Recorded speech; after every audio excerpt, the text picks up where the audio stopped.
1900s, Helen Keller noticed that the rights for the blind were not equal, and she took initiative to change it. During World War I, Helen's social activism led her to the American Foundation for the Blind.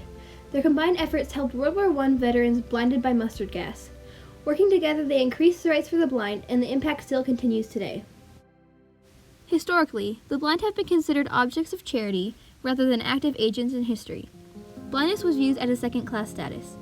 The blind were considered dumb and incapable of learning, or confined to asylums. Some of the first schools for the blind were in Britain. A school was opened in Liverpool in 1791, Edinburgh in 1793, and Bristol in 1804. In 1831, Samuel Grimley Howe opened the New England Institution for the Education of the Blind, which later became the Perkins School for the Blind. But it was the activism of Helen Keller that helped make significant changes to the perception of the blind. Helen Keller was born in 1880.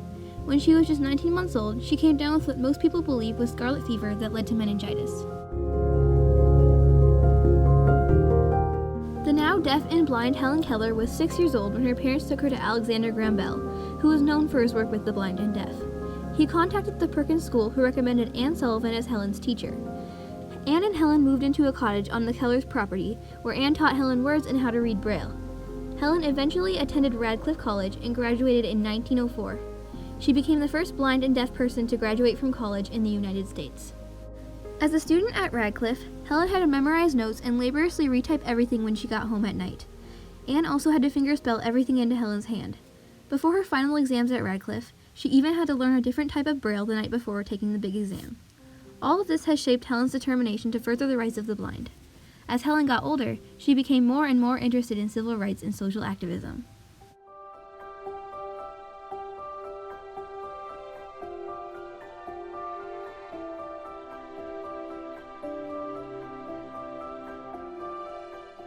Helen was first introduced to socialism by Anne, her teacher, who was also married to her editor, John Macy. Miss Macy gave Helen a book called New Worlds for Old. Helen asked for more books on the subject, and Mr. Macy selected some from his library of socialist literature. In 1912, Helen joined the American Socialist Party. The press claimed that John Macy was feeding her information about socialism, but Helen diminished this rumor in one of her writings entitled Out of the Dark. She said, "I did not find him inclined to instruct me about socialism. Indeed, I've often complained to him that he did not talk to me about it as much as I would like." The society and press questioned her mind, and she also faced stereotypes of being deaf and dumb. The Brooklyn Eagle newspaper said that her mistakes sprung out of the manifest limitations of her development. They thought that blind people didn't have a mind of their own. Helen took all of this to heart and realized that she had to do something.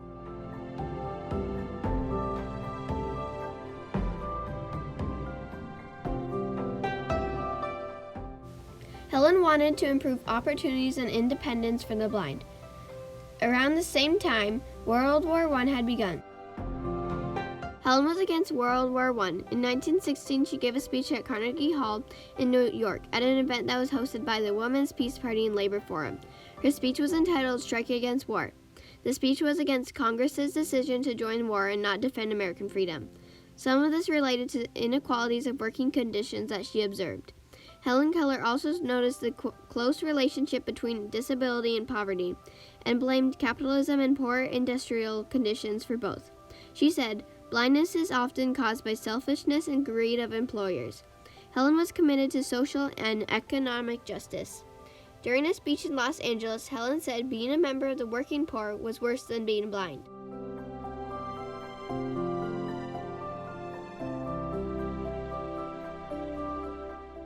The American Foundation for the Blind was founded in 1921 in Iowa by M.C. McGill to help the large number of World War I veterans left blind. The original mission of the organization was to help soldiers that were victims of mustard gas. The organization expanded its goals and grew to provide a national clearinghouse for information about vision loss, creating a place of blind service professionals, and increasing research and policy to help the needs of people with vision loss. During World War I, Helen had begun visiting and helping wounded and blinded soldiers that had been harmed by toxic mustard gases. Her aid to the veterans led her to the AFB, and she joined the organization in 1924. When Helen joined, she helped raise the AFB's profile, which greatly impacted their success. As the ambassador for the international division of the AFB, Helen and Ann Sullivan traveled to over 39 countries to visit veterans. Helen and Polly Thompson also visited nearly 70 hospitals around the U.S. All during Helen's travels, she was delivering lots of speeches and raising money for the AFB.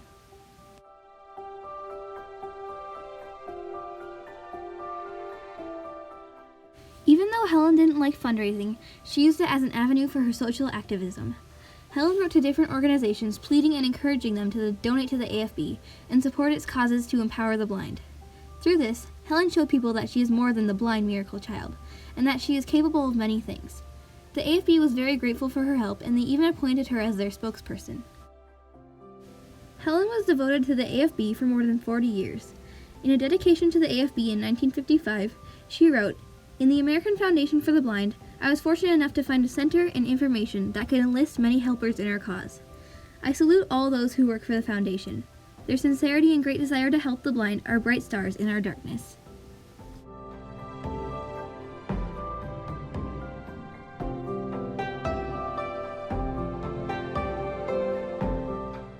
There were many veteran soldiers that were in World War I that were left deaf or blind. In 1945, the Blinded Veteran Association asked the AFB to set up its rehab program for blinded veterans. As a result, the AFB set up a $10,000 fund for the Blinded Veterans Association for helping the veterans, and it still exists today. Helen and the AFB continued to help blinded soldiers in World War II and the Korean War.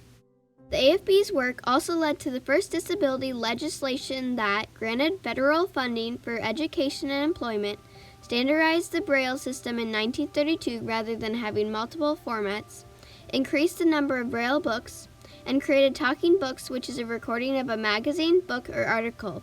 They also convinced the federal government to include talking books in the National Library System for Blind People, which is operated by the Library of Congress, providing greater access.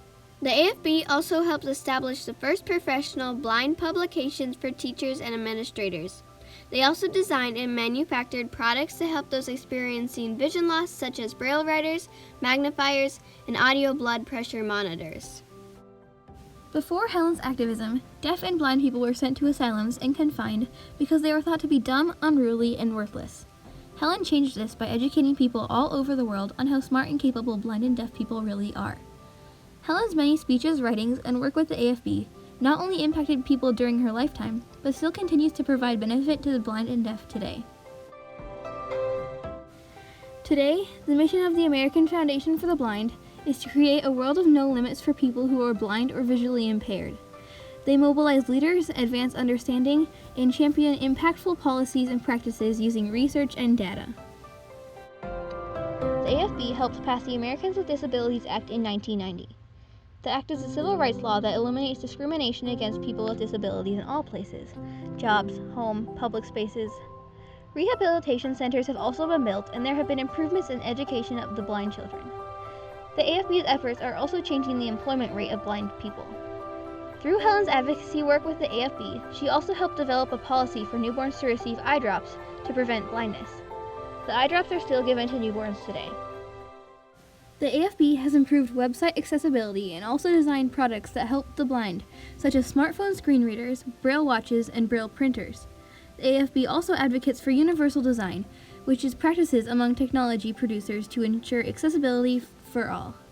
The AFB makes sure that the deaf and blind have all the resources they need, including textbooks and classroom materials.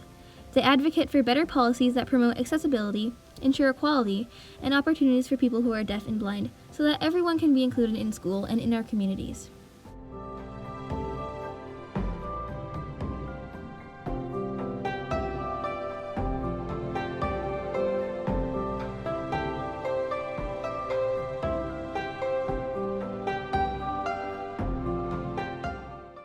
Helen Keller and the AFB have made a significant impact on the world. Life for the blind today is improved and easier because of their dedication and hard work.